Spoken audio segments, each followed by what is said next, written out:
There. Okay, so let's bring up the game. And let's go.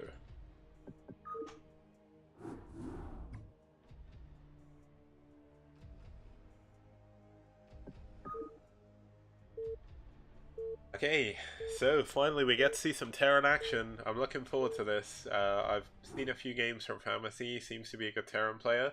And Naugrim, of course, a very good Zerg player as well, so be very interested to see how this goes. And starting us off is our Zerg player.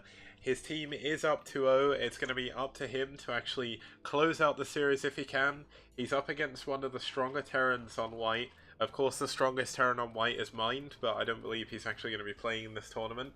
But it is possible they're saving him for their games against who they perceive as stronger teams, so I'm really excited and hope that I do get to cast a best game or a Mind game, because I really like both of those players. And here we go, it looks like spawning in the opponent, as his opponent in the bottom left. It is going to be his opponent, the Brown Terran. It is Famas White. Looks like unfortunately they got a little bit of lag again. Hopefully we can try and figure this out for later in the tournament.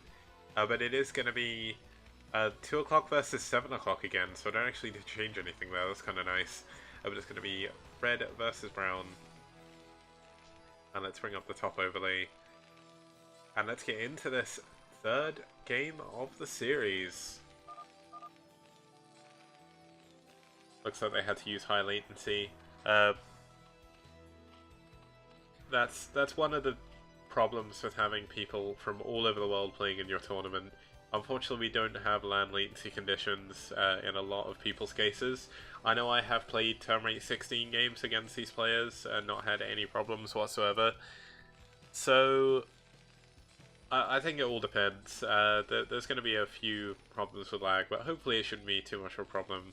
I've seen games between Shiny and Terra, and I've been casting with Sail, 2 English people, Korean and a Peruvian, all in one game, and it's been turn rate 16, so you know what, that's cool. And I had no idea Jerry lived in London, so there's actually another UK player right now. I know he doesn't technically count, but it's nice to see some more UK faces, because genuinely, I thought it was just me and Cadenzi. I didn't think there'd be anyone else. Looks like we're going to see a gas expand from Famas. He's not going to go for a 1 Rex expand or anything like that. We could see a 1-1-1, knowing that he does feel quite strong in TVZ. Pro only has turn rate 8. Terra most certainly has turn rate 16. I played a game with him on turn rate 24 as well. Oh yeah, here we go. Looks like the SCV going to scout the wrong base first of all. But it will allow him to scout second. He should feel pretty confident going into that factory. And he should be looking forward to the rest of this game. 1-1-1, very strong build at the moment. Flash obviously showing people how to play it, so should be interesting to see how we go from here. Hopefully the chase cam on my stream isn't too laggy. I know it is when Champ2 does it for some reason. But there we go, let's just follow this.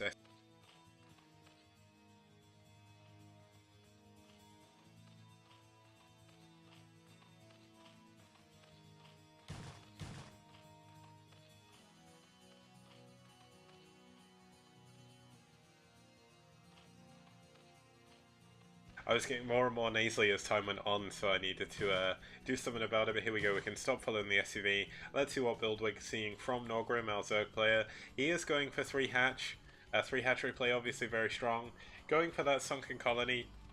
He does know that it's going to be a factory opening, so he does know that he needs to make sure he at least gets 1 sunken to defend against any vulture aggression. If you don't get that sunken, it can be a very dangerous predicament against someone who's really good with vulture micro. So nothing too crazy. It looks like we do have an overlord. Going to be able to scout out that there is a base. Of course, it's going to take a while for the overlord to get there, so Naugrim can't be too complacent. Looks like we do have the 1-1-1 opening.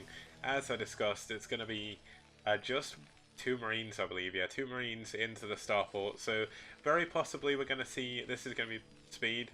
He doesn't have mines, he's actually going for speed first. There is a lot of variations of the 1-1-1 that you can go for. You can go for speed first, mines first, skip vultures, go wraith straight away, go into two-port Wraith from 1-1-1. There's lots of different things you can do, and that's why in the Flash interview that he did with Team Liquid, you can see that he says a lot of it is psychological warfare, because the Zerg never quite knows what to expect and doesn't know what to prepare for, and to prepare against everything just isn't efficient. You just cannot. You cannot expect to prepare against everything. It just doesn't work that way. But this could be a very quick game. Naugrim building a lot of lings, moving across the map. There's 2 streams of lings moving in. Are the vultures going to be enough? They're going to have speed, but there's no mines. Sorry, no mines available. And here we go. The lings are moving in. He's actually pulled all of his SCVs back to the choke. And that's actually going to be enough to defend. Really nice usage of his SCVs to block the choke there. And the 3 vultures are going to be able to clean this up. He's got speed now. The lings have seen the Wraith. He's trying to move some Hydralisks in to actually... I think he's trying to... forgotten the word.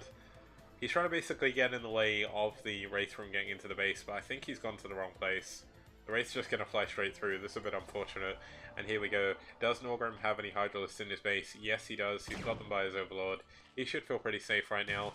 Looks like lings are moving back in. Interestingly, even though he did go for speed first, he's not opting to send his vultures over. He's going straight into vessels from here. Is this going to be for the handbang timing? No additional barracks, so I'm not too sure. Probably just using the vessels to try and defend against any Mutalisks, but there are a lot of Hydras coming his way, and vultures do not trade well with Hydralisks. If you have enough vultures, you can actually deal with that pretty well, but it's not going to be enough. Looks like we have more and more Hydralisks pumping out the base. This is going to be an all-in attack. There is only 2 drones at Naugrim's natural. If this attack does not win, Naugrim is going to be in a terrible position, and there is about to be a siege tank. And when this tank sieges, this attack is going to have to stop. Ambush, that's it. Intercept, thank you. Intercept was the word I was looking for. But Naugrim, unfortunately, has left a few Hydralisks just over here. They're not going to be able to do too much over there. We do have +1 weapons, so he is going to go for this handbang rush. That is the timing where you have just enough units to actually beat out what the enemy's doing. And here we go, siege mode is up. And these Hydras are just out of range. But Famas just doesn't have enough vision to actually shoot at those. Here we go. Naugrim is going to feel pretty bad about this. He's going to try and actually build up his drones. But there is a Wraith in his base still. And here we go. There's a big engagement coming in. Is there going to be enough Hydralisks? Do they actually have a good enough position to take out the tanks? They need to move away from the tanks. They're trying to focus the bunker. But I think Famas is held. Famas with the perfect defense there. Using the tanks to great effect. And Famas is going to bring his team onto the table and make the score 2-1. Let's actually just quickly